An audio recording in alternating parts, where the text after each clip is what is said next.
اس کا جو فیصلہ ہے کل 11 بجے سنایا جائے گا. یہی توقع تھی. آج جو دلائل تھے جس طریقے سے جاری تھے تو اس میں لگ رہا تھا کہ عدالت آج فیصلہ نہیں سنائے گی. ایک سٹیج پہ تو ایسا لگ رہا تھا کہ شاید یہ سماعت کل مزید ہو، لیکن پھر امجد پرویز صاحب کے دلائل ختم ہو گئے اور عدالت نے یہ کیا ہے کہ کل 11 بجے وہ فیصلہ سنائیں گے. اور اس کا باقاعدہ طور پر جو عمران خان صاحب کے وکلاء ہیں ان کو اس بات کی اطلاع دی گئی. کیا فیصلہ آئے گا پورے ملک میں اس وقت ایک اسپیکولیشن ہے. دوسری بڑی جو خبر ہے پاکستان میں وہ بجلی کے بلوں کے بعد جو بحران ہے وہ ہے. تاجروں کی تنظیمیں، عام آدمی، سب لوگ جو ہیں وہ اس وقت سڑک پر ہیں اور احتجاج کر رہے ہیں اور ان کا یہ کہنا ہے کہ جب تک یہ بجلی کے بل واپس نہیں ہوں گے تب تک احتجاج جاری رہے گا. بڑی گمبھیر صورتحال ہے اس وقت. میں آپ کو بتاتا ہوں کہ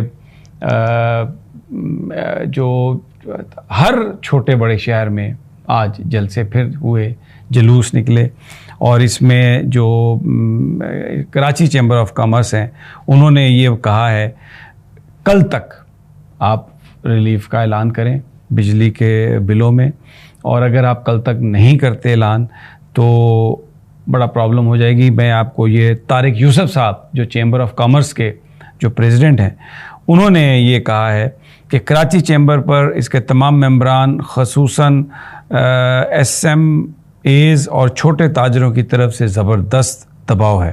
ہماری نگران حکومت سے اپیل ہے کہ وہ کل تک بجلی کے بلوں میں اشد ضروری کمی کا فیصلہ کریں.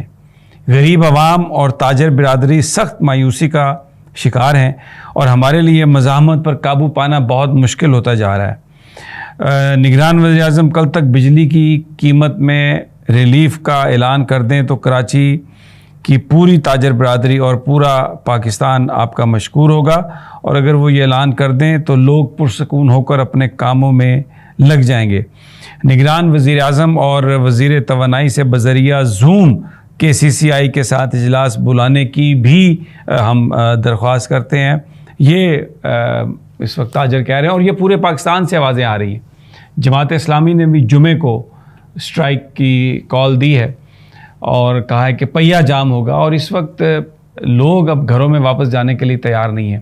تمام جو ڈسٹریبیوشن کمپنیز ہیں، آئسکو ہے، فیسکو ہے، لیسکو ہے، وہ پولیس سے درخواست کر رہے ہیں کہ ہمیں آپ حفاظت کے لیے اپنی نفری بڑھائیں، اور ہمیں خطرہ ہے کہ بلوا ہو جائے گا، ہمیں خطرہ ہے کہ ہم پر حملہ ہو جائے گا. اور آپ یقین کریں اگر آپ سوشل میڈیا کو فالو کر رہے ہیں تو آپ دیکھیں کہ عام آدمی جب ان کے گھروں پر بجلی والے جا رہے ہیں، واپڈا کے لوگ بجلی کا کنیکشن کاٹنے کے لیے، تو لوگ انہیں باقاعدہ پیٹ رہے ہیں، لوگ انہیں باقاعدہ مار رہے ہیں. یہ اگر صورتحال جاری رہے گی تو میرا نہیں خیال کہ پھر یہ قابو میں آئے گی یہ صورتحال.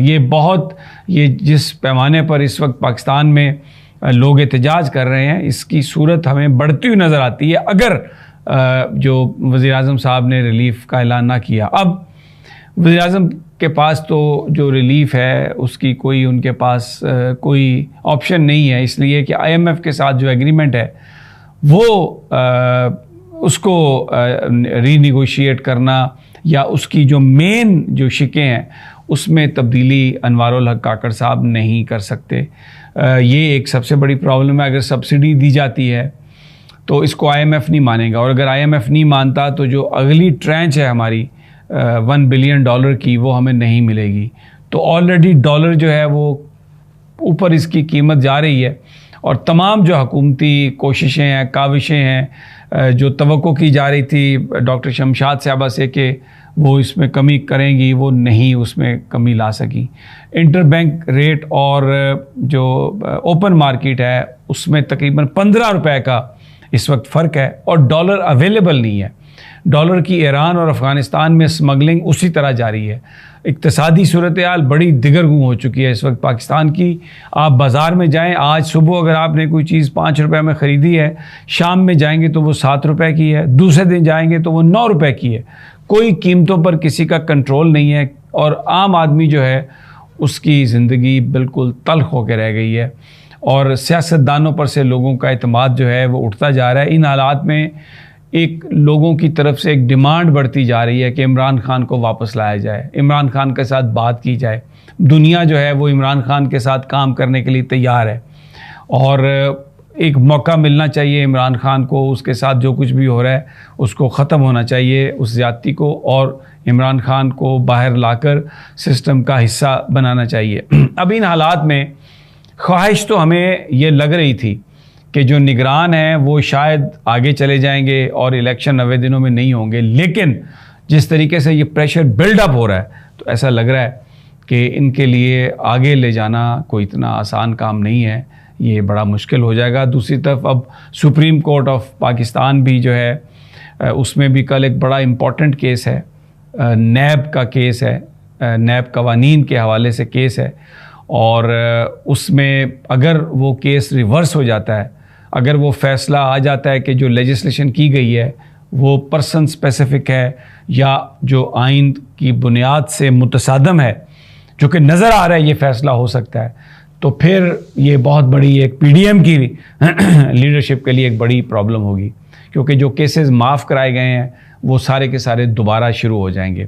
لیکن اس میں ایک اور چیز بھی ہے کہ پچھلی ہیئرنگ میں جسٹس منصور علی شاہ صاحب نے یہ کہا کہ انہوں نے اپنے آپ کو ریکیوز تو نہیں کیا تھا، لیکن انہوں نے کہا تھا کہ میں یہ امید کرتا ہوں کہ میری یہ جو بات ہے کہ فل کورٹ بنایا جائے، یا جو پریکٹس اینڈ پروسیجر ایکٹ جو چیلنج ہوا ہے سپریم کورٹ میں، اس کا فیصلہ سنا دیا جائے تو یہ زیادہ مناسب ہوگا. اب اس وقت پرابلم یہ ہے چیف جج صاحب کے لیے کہ بہت سارے جو ججز ہیں وہ چھٹی پر ہیں. اس وقت موسم گرما کی چھٹیاں ہیں سپریم کورٹ میں، اور جسٹس عائشہ ملک صاحبہ جو ہیں وہ لنڈن میں ہیں، 1 مہینے کے لیے وہ گئیں. اسی طرح دوسرے بہت سارے جو ججز ہیں وہ چھٹیوں پر گئے ہوئے ہیں. تو اس کا فیصلہ کس طرح سنایا جائے گا؟ کیا کوئی ججز سے بتایا یہ جا رہا ہے کہ ریکویسٹ کی ہے چیف صاحب نے کہ وہ واپس آ جائیں ذرا چھٹیاں پہلے ختم کر کے، تاکہ اس معاملے کو نبیڑ دیا جائے. لیکن اس وقت صورتحال یہ ہے کہ اگر کل جسٹس منصور علی شاہ اپنے آپ کو ریکیوز کرتے ہیں تو یہ ایک بڑا ایک بلو ہوگا چیف جسٹس صاحب کو، کیونکہ 4-5 مہینے اس کی ہیئرنگ ہو چکی ہے، اور اس کے بعد فیصلے کے بالکل قریب ہے، آلموسٹ سرٹن ہے، تو یہ پھر دوبارہ اس کی سماعت پھر کرنا پڑے گی. دوسرا، سیاسی انتقامی جو کارروائیاں ہیں وہ جاری ہیں.